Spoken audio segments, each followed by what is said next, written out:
হচ্ছে আজকে সড়কের সামনে।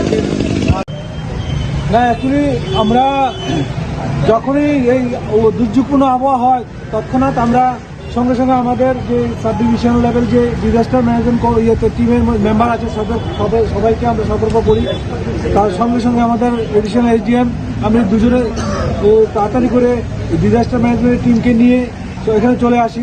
এসে তারপরে আমাদের ফায়ার সার্ভিস এবং এসডিআরএফ এনডিআরএফ যারা আছে সবাইকে নিয়ে আমরা প্রথমে শিবাজীজলা চৌক, তারপরে হসপিটালের সামনে এসডিএমও আমাকে ফোন করেছিল যে এখানে রাস্তা বন্ধ, এখনই মেইন রোডটা তাদের রেস্কিউ করার জন্য আমরা গাছপালা যা আছে সঙ্গে সঙ্গে আমাদের টিম এসে এটা এভাকুয়েট করে দিয়েছে এবং এখন রাস্তা স্বাভাবিক চলাচল শুরু হয়েছে।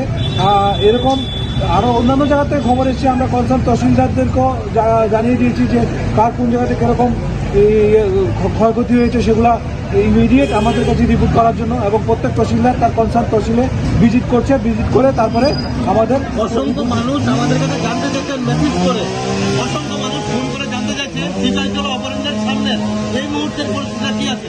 এখন এই মুহূর্তে আমরা কিছুটা পরিষ্কার করেছি, আর বাকি যে আমাদের টিম আছে সেই টিম এখন যাবে ওই জায়গায় পৌঁছবে, সঙ্গে সঙ্গে আমরা করে দেবো। এটা আমাদের এখন ফার্স্ট টাইম।